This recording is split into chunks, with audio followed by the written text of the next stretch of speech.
দর্শক মণ্ডলী, আজ আমি আপনাদের বলবো সুন্দরবন ভ্রমণের কিছু অভিজ্ঞতার কথা। খুলনা জেলার কপিলমুনি থেকে পাইকগাছায় গেলাম। সেখান থেকে মাঝারি ধরনের একটি বোট ভাড়া করলাম মাত্র ৫,০০০ টাকায়। ভাড়া করার আগে আমরা সুন্দরবনের ভিতরে যেহেতু খাবারের ব্যবস্থা নেই, সেহেতু আমরা রান্না করে সাথে নিলাম। কিছু শুকনা খাবার ও সাথে নিলাম। সবাই বোর্ডে উঠে মনোরম দৃশ্য দেখতে দেখতে ও বন্ধুরা কিছু নাচা গানা করতে করতে বোট ছুটে চলল। সুন্দরবন হল বঙ্গোপসাগর উপকূলবর্তী অঞ্চলে অবস্থিত একটি প্রশস্ত বনভূমি যা বিশ্বের প্রাকৃতিক বিস্ময়াবলীর অন্যতম।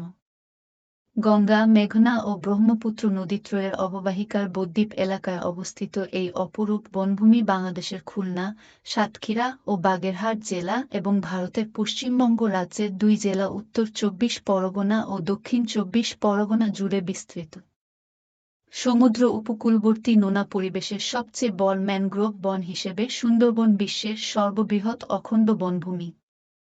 ১,০০,০০০ বর্গ কিলোমিটার জুড়ে গড়ে ওঠা সুন্দরবনের ৬/২ বাংলাদেশে এবং বাকি অংশ রয়েছে ভারতের মধ্যে। শিবসা নদী সুন্দরবনের অন্যতম প্রধান নদী।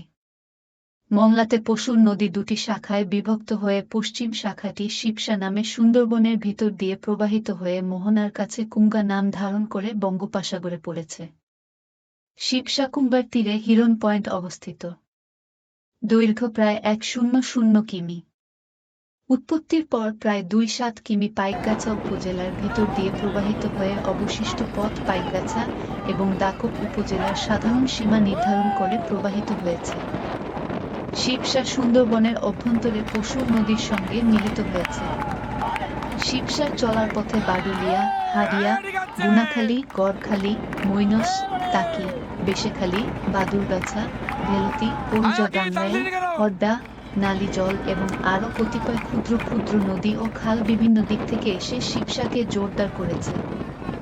নিয়মিত জোয়ার ভাটা দ্বারা প্রভাবিত। পূর্ণ বর্ষার কয়েক মাস ব্যতীত নদীর পানি সারা বছরই লবণাক্ত।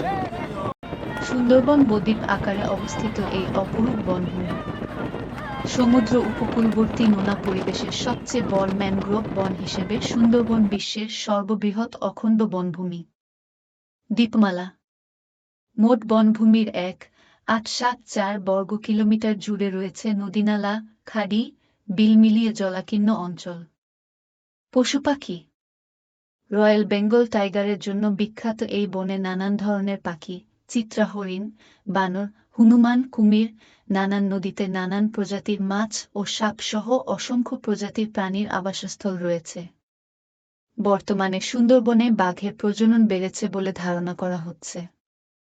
সুন্দরবনে প্রতি বছর হাজার হাজার পর্যটক ঘুরতে আসে। দেশ বিদেশের অসংখ্য পর্যটক সুন্দরবনের অপরূপ সৌন্দর্যে মুগ্ধ। আজকের এই ভিডিওতে খুলনার পাইকগাছা উপজেলার বাইনতলা খেয়াঘাট থেকে বোট ছেড়ে শিবসা নদী হয়ে গড়িখালী সান্তা নুলিয়ান হরডার ওখানে ফরেস্ট অফিস থেকে অনুমতি নিয়ে সুন্দরবনের ভিতরে ঘোরাঘুরি।